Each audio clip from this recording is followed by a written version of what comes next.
Tapi kekristenan itu, itulah yang kalian yang ada dalam pikiran kalian ya.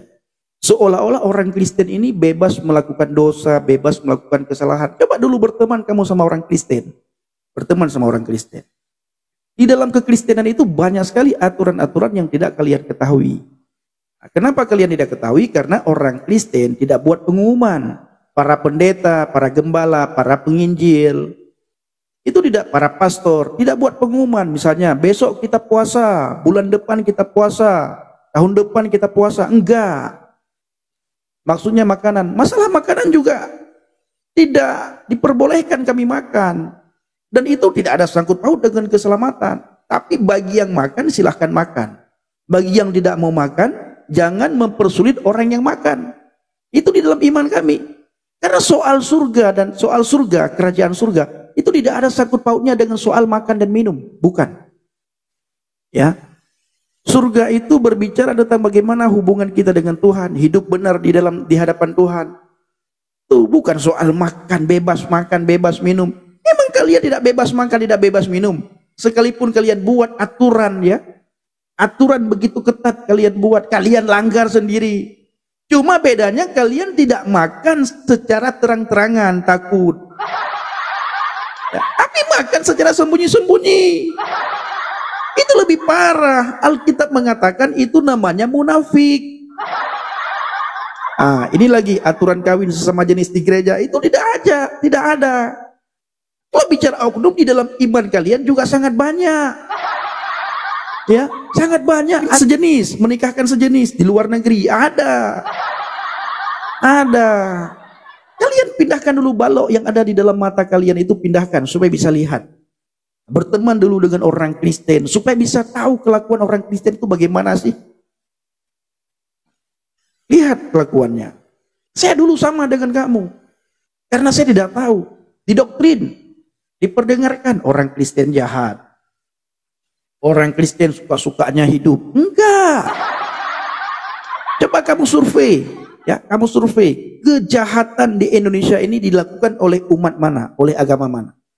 Coba survei. Seks bebas dilakukan oleh umat agama mana? Coba kamu survei. Kawin cerai dilakukan oleh umat beragama mana? Coba survei. Ini bukan kita menjelekkan satu agama, tidak. Kalian yang memulai. Tapi coba kalian survei, lihat, perhatikan. Tempatkan hati dan pikiranmu di tempat yang netral. Jangan kamu mengukur pakaian orang dengan tubuhmu. Ya, jangan.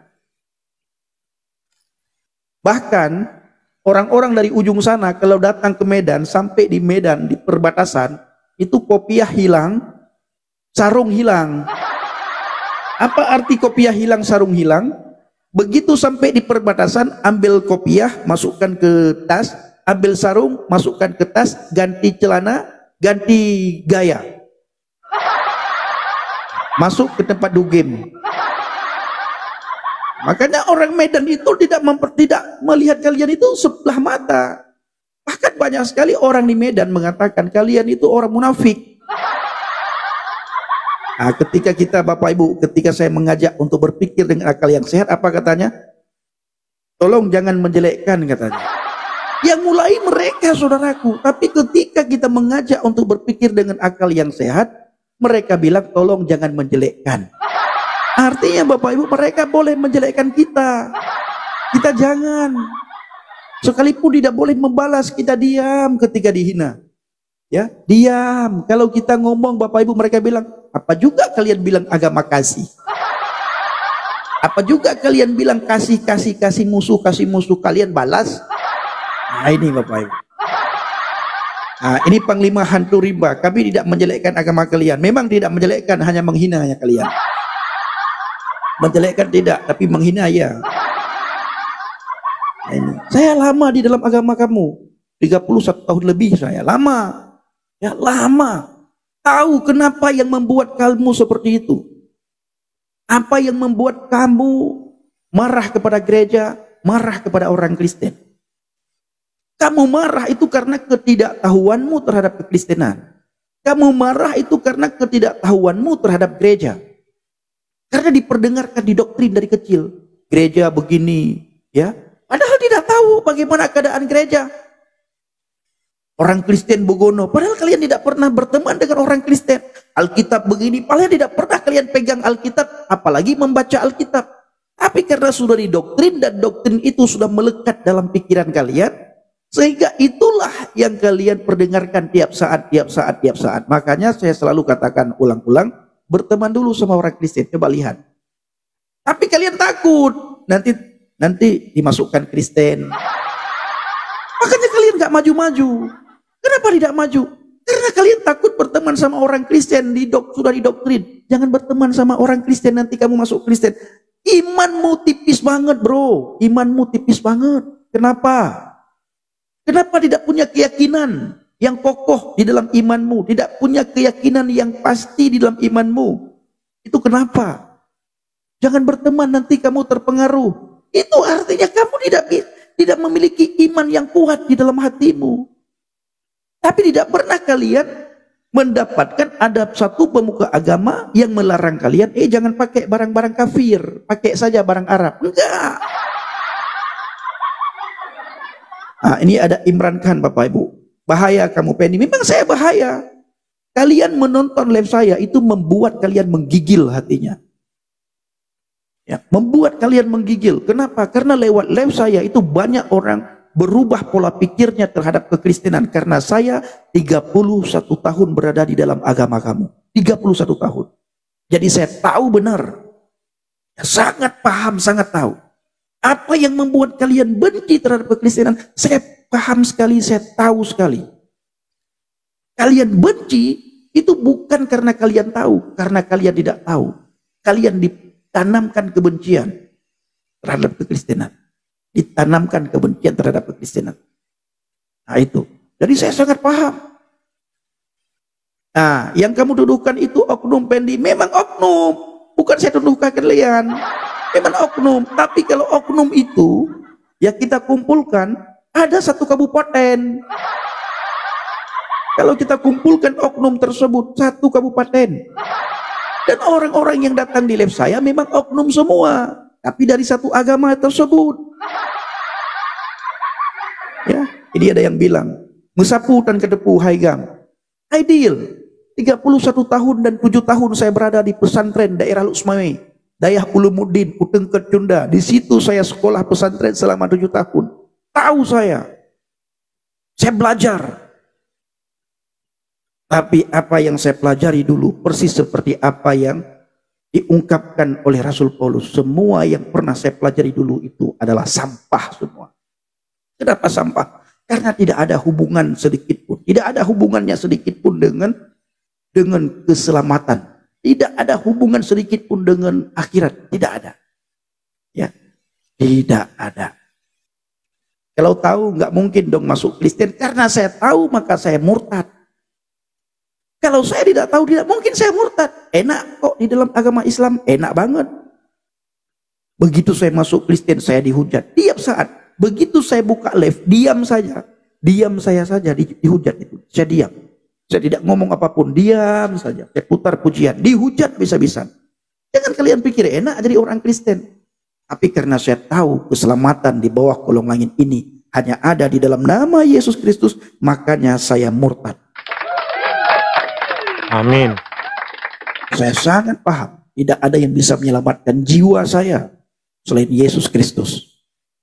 Dan saya sekarang tidak pernah takut terhadap orang-orang yang hanya mampu membinasakan tubuh saya, yang hanya mampu memisahkan nyawa saya dari tubuh saya, tapi tidak mampu membinasakan saya dalam neraka.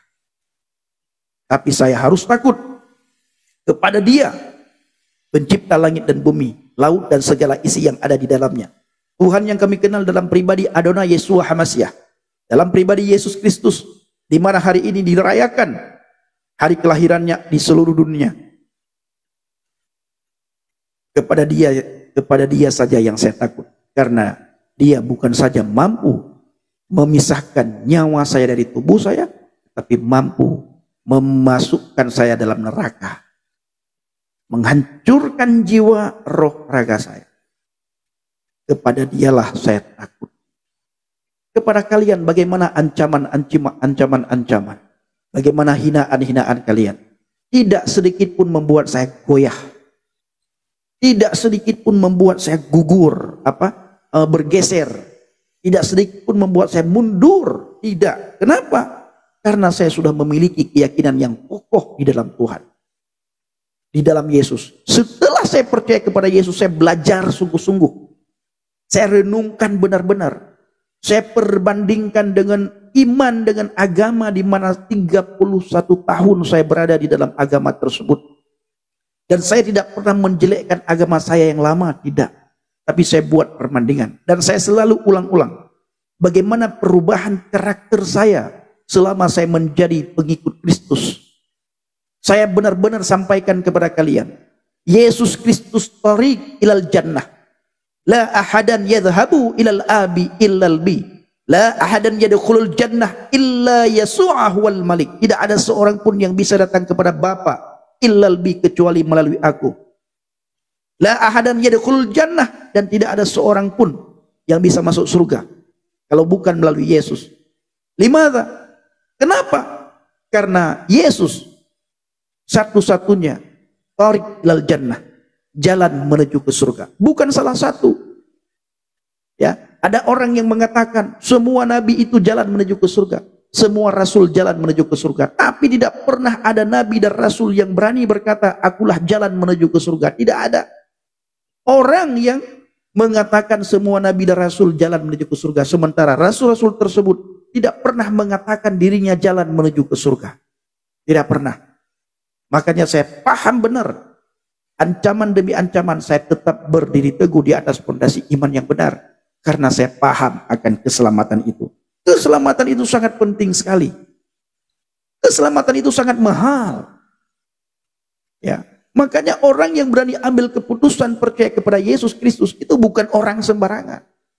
Orang yang tahan banting, orang yang tahan uji, orang yang tahan dengan hinaan, cobaan, makian, ancaman. Orang-orang itulah yang berani ambil keputusan untuk ikut Yesus. Ditambah lagi, saya selaku dulunya Muslim dari ujung Sumatera, percaya kepada Yesus itu bukan karena kemauan saya. Saya tidak pernah mau menjadi pengikut Kristus. Saya tahu sebelum saya ambil keputusan untuk percaya kepada Yesus, sudah saya pikirkan apa yang akan saya alami, apa yang terjadi pada diri saya. Sudah saya pikirkan jauh-jauh hari. Makanya 2 tahun lamanya saya merenungkan.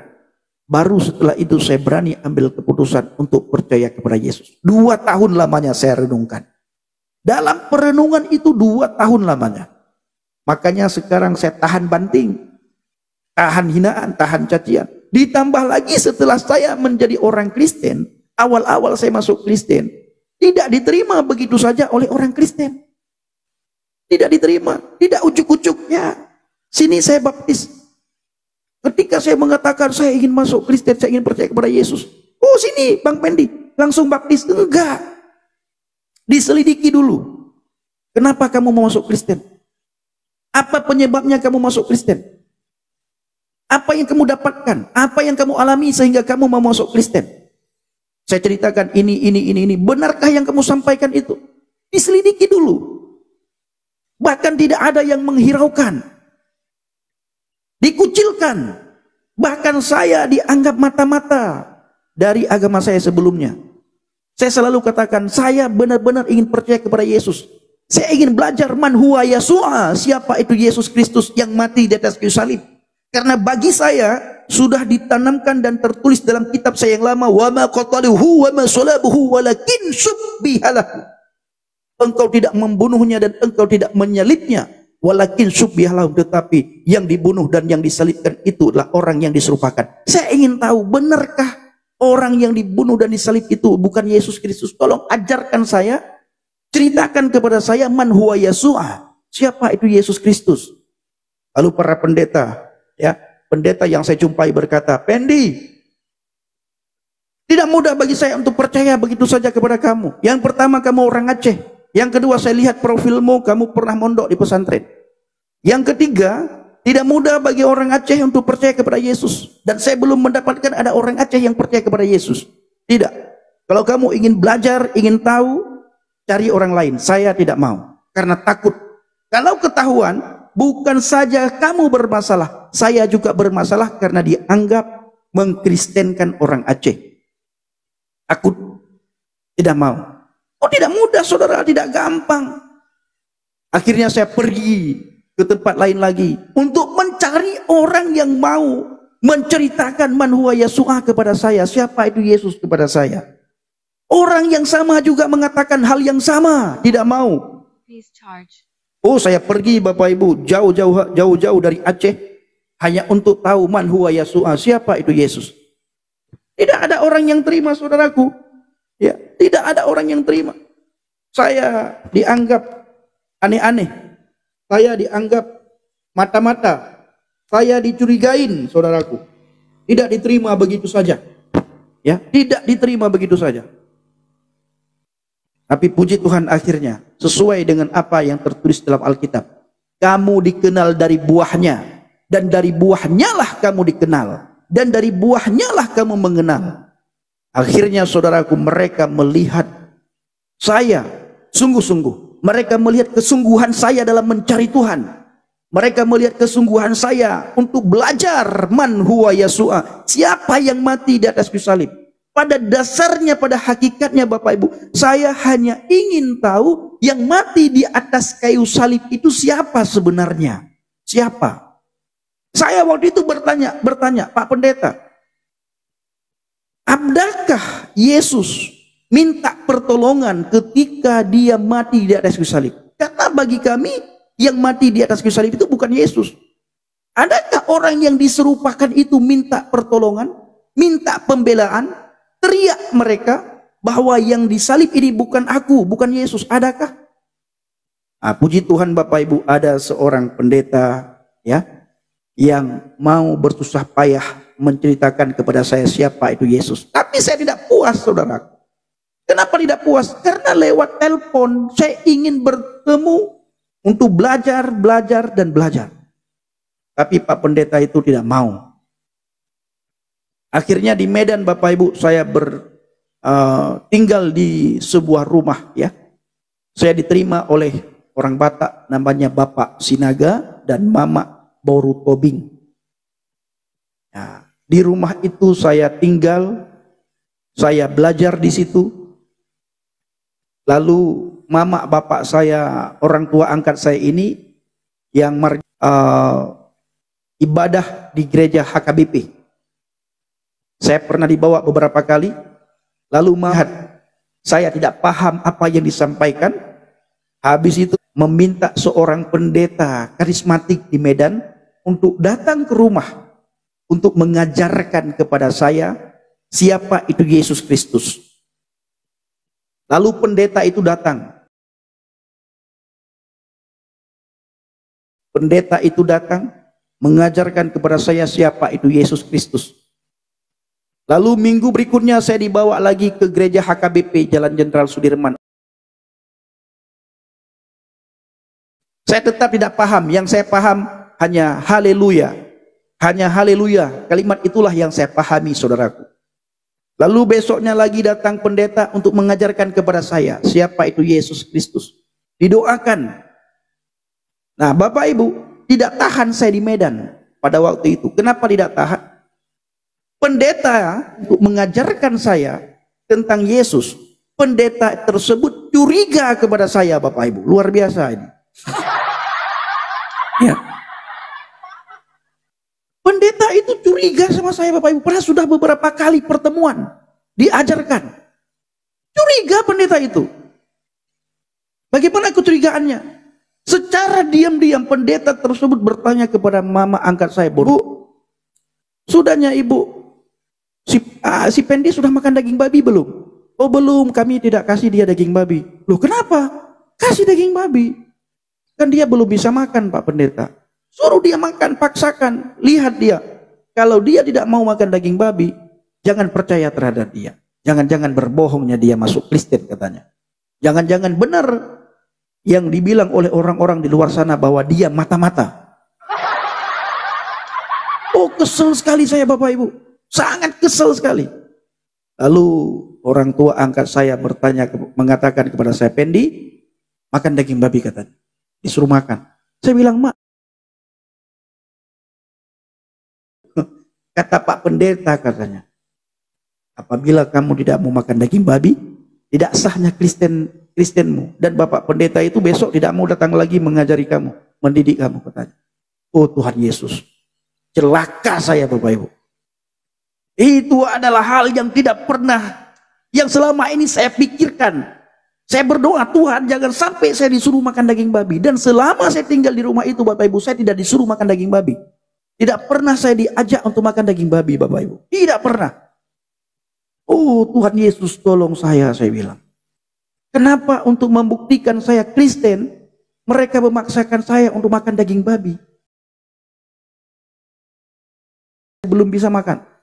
Harus makan katanya. Saya tidak bisa makan saya bilang. Akhirnya besok Bapak Ibu benar, pendeta tersebut yang seharusnya jam 10 datang ke rumah, tidak datang Bapak Ibu. Tidak datang ke rumah. Saya tahu.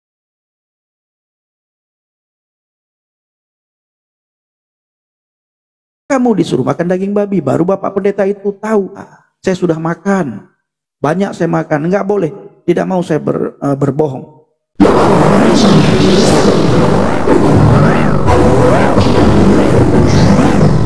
Akhirnya Bapak Ibu, supaya saya belajar tentang Yesus, supaya saya paham tentang Yesus, supaya saya benar-benar tahu man huwa Yeshua, akhirnya Bapak Ibu, saya makan daging babi. Begitu saya makan, muntah saya. Makan muntah, karena baru kali itu makan daging babi Bapak Ibu. Tapi setiap jam makan tetap disuruh makan. Akhirnya Bapak Ibu sekali waktu,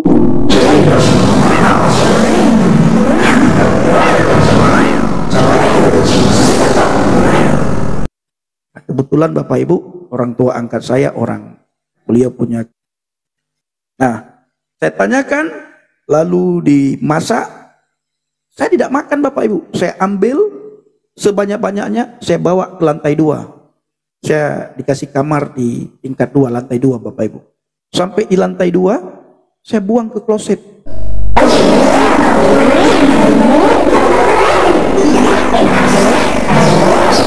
Sampai segitunya. Artinya saya sudah berbohong pada waktu itu. Akhirnya saya telepon pendeta, dibilang saya sudah makan daging babi. Ya besoknya baru pendeta datang lagi ajarin saya. Tapi Bapak Ibu saya tidak tahan, ya. Tidak tahan di sana karena saya tiap saat membaca Alkitab, orang tua saya HKBP, mereka punya pandangan dulu pada tahun 2016. Mereka punya pandangan apabila seseorang membaca Alkitab tanpa ada yang mendampingi, bisa-bisa gila nanti katanya. Jangan baca Alkitab terus tanpa ada orang yang dampingi. Harus belajar, jangan baca sendiri katanya. Itu membuat saya takut Bapak Ibu. Akhirnya saya buat pengumuman di media sosial. Siapa di antara pendeta, anak-anak orang-orang Kristen yang mau menerima saya untuk dididik, untuk diajari, supaya saya lebih dekat dengan Tuhan, lebih kenal siapa itu Yesus Kristus. Akhirnya ada seorang pendeta di Semarang, Bapak Ibu, di Jawa Tengah. Pendeta itu yang mau menerima saya untuk belajar Alkitab, belajar siapa itu Yesus Kristus Bapak Ibu. Pendeta itu berkata, besok pagi Bapak Ibu, belikan saya tiket pesawat. Akhirnya saya dari Medan, Kuala Namu, bisa berangkat ke Semarang Bapak Ibu. Oh luar biasa. Jangan kalian berpikir masuk Kristen ini enak. Ya, begitu seperti orang masuk agama kalian. Begitu ingin masuk, mengucapkan 2 kalimat, langsung sah jadi Islam. Kekristenan enggak seperti itu. Dan tidak langsung dibaptis. Diajari dulu, dididik dulu. Baru lama setelah itu baru dibaptis. Sebelum pendeta dari Semarang telepon saya Bapak Ibu, banyak para pendeta telepon saya. Tapi hanya sekedar menguatkan di telepon. Hanya sekedar memberikan kekuatan, memberikan penghiburan. Mereka selalu mengatakan ikut Yesus tidak mudah, ikut Yesus tidak gampang. Terus belajar Bang Pendi, katanya. Saya bilang, Pak, bolehkah saya datang ke tempat Bapak untuk saya benar-benar belajar supaya saya bisa belajar sungguh-sungguh? Oh, tidak bisa Bang Pendi, katanya. Tetap takut Bapak Ibu, tidak ada orang yang terima. Tidak ada orang yang terima saya dulu. Tapi puji Tuhan, lama setelah itu saya berdoa sama Tuhan, ada satu pendeta yang terima saya, yang saya ceritakan tersebut. Di daerah Semarang, Ambarawa, Marawa. Sebut saya dididik, saya diajarkan. Lalu tidak lama kemudian saya dibaptis. Lalu saya dimentorin, bertahun-tahun dimentorin saya di situ.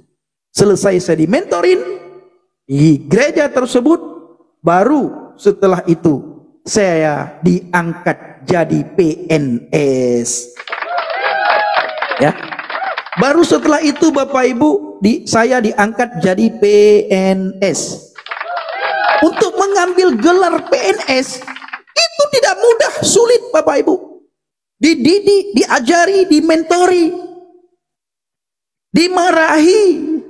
Tapi ketika Bapak Gembala saya melihat ada perubahan yang sangat luar biasa, melihat kesungguhan hati saya dalam belajar, dalam membaca Alkitab, dalam bekerja membersihkan gereja, dalam saya bertanya, dan ketika saya melakukan kesalahan, Bapak Gembala saya tidak mau cakap sama saya Bapak Ibu, tidak mau beliau bicara sama saya. Bahkan ketika saya berbicara, beliau tidak mau jawab.